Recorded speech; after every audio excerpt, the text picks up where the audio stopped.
En este vídeo vamos a acabar el ejercicio que estáis viendo en pantalla. Os recomiendo que veáis los dos vídeos anteriores, pero bueno, si no los veis tampoco pasa nada porque podréis seguir el ejercicio a la perfección. Dice así, que tenemos una función de utilidad que es esta de aquí y con una renta de 400 unidades monetarias, unos precios fijados a 4 y 8 respectivamente al bien X y al bien Y, y en el apartado A simplemente nosotros hicimos los cálculos y nos dio este resultado. El apartado B bueno, pues lo resolvimos y nos dio este resultado de aquí. Y en este vídeo lo que vamos a hacer va a ser el C y el D, y así ya acabamos. En el apartado C dice de qué tipo de bienes, bueno, me falta un D, ¿de qué tipo de bienes se trata? Bueno, pues este es muy parecido al ejercicio que hicimos, no el apartado anterior, sino al ejercicio anterior que hicimos. Y aquí nosotros lo que tenemos es una variación de la renta. Cuando nosotros tenemos una variación de la renta, sé que he puesto la renta ahora mismo bueno, voy a poner así, ya está, la renta, ¿vale? Y así nadie se me lía. Cuando tenemos una variación de la renta, nos podemos estar refiriendo a dos tipos de bienes. Nos podemos estar refiriendo a los bienes normales o a los bienes inferiores. Y esto es muy importante que lo sepamos. Cuando hay una variación de precio, entonces serán bienes ordinarios o bienes given. Cuando nosotros estamos variando la renta, bienes normales o bienes inferiores. Bueno, nosotros sabemos que los bienes los bienes normales son aquellos que cuando aumenta la renta,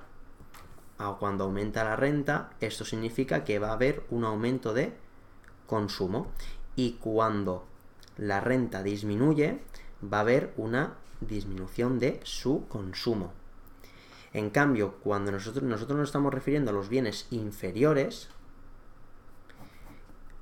significa que una subida de la renta será una bajada del consumo, y una bajada de la renta implicará un aumento del consumo.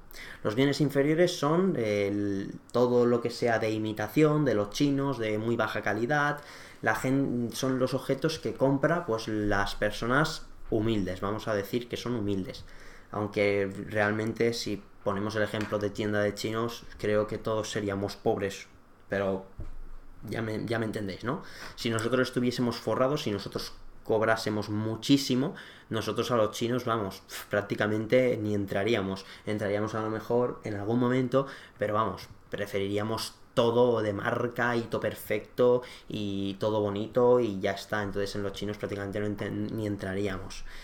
Bueno, pues ¿qué ha ocurrido? Que nosotros hemos tenido aquí una renta y aquí hemos tenido una renta. Para esta renta tenemos estas dos demandas y para esta renta tenemos estas dos demandas.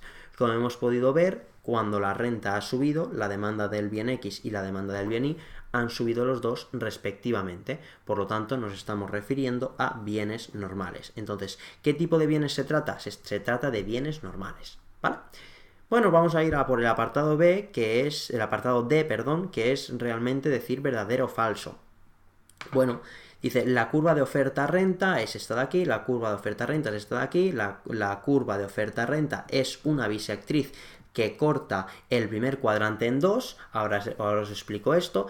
La curva oferta-renta coincide con el eje de coordenadas del eje Y. Bueno, lo primero que vamos a hacer va a ser descartar cuáles son los más descartables, ¿vale? Vamos a ir primero a por esta de aquí, porque esta no es. Bueno, cuando nos estamos refiriendo a la curva oferta-renta coincide con el eje de ordenadas, ¿vale? He dicho antes el eje de coordenadas, eje de ordenadas, el eje de ordenadas es el eje Y, lo he puesto así en paréntesis porque mucha gente pues no sabe diferenciar entre las abscisas ordenadas, o se hace un lío simplemente por el nombre. Entonces pues yo siempre digo eje X, eje Y y así no hay ningún problema. Significa que si nosotros la curva entre la oferta y la renta, entre la oferta y la renta es esta de aquí, es decir, vamos a poner coincide con este, quiere decir que está aquí, ¿vale? ¿Cómo se pinta? ¿Cuáles son las variables? Bueno, realmente podríamos decir, no, bueno, es que la curva oferta-renta tiene que estar aquí la renta, tiene que estar... Bueno, yo os voy a decir una cosa, y aparte creo, ahora lo voy a mirar, un segundo...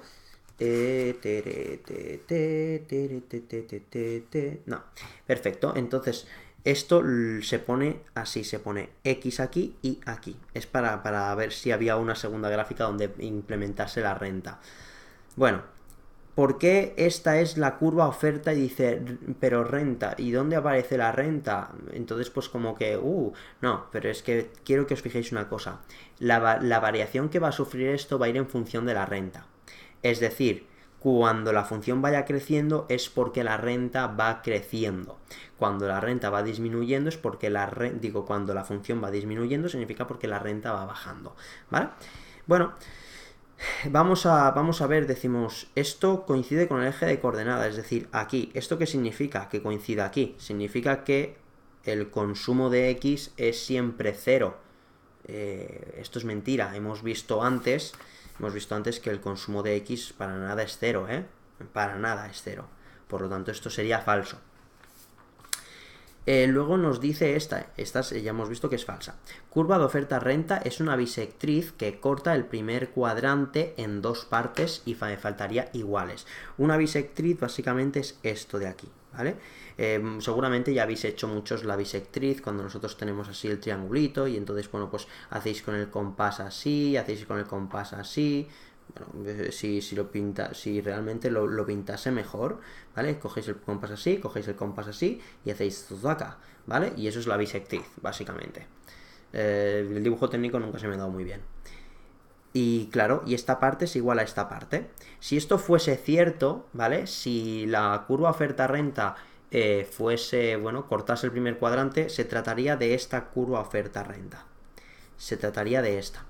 Y entonces significaría que para cualquier punto de renta, ¿vale? La demanda entre el X e Y sería exactamente igual. Y nosotros hemos visto que no, que las demandas son diferentes. Es más, siempre la demanda de X es el doble que la demanda de Y. Por lo tanto, ya ahora mismo con lo que acabo de decir, ya podemos primero descartar esta y decir que la única que va a poder ser cierta es esta. ¿Qué hemos visto? Hemos visto, y ahora quiero que os quedéis con esta palabra, que la demanda... me falta una N. La demanda de X es el doble que Y, ¿vale? Que la demanda de Y. Por lo tanto, si X siempre es el doble de Y, significa que X siempre es igual a 2 veces Y. Por lo tanto, esta de aquí es la curva oferta-renta. Y por lo tanto, la única cierta es esta de aquí, ¿vale?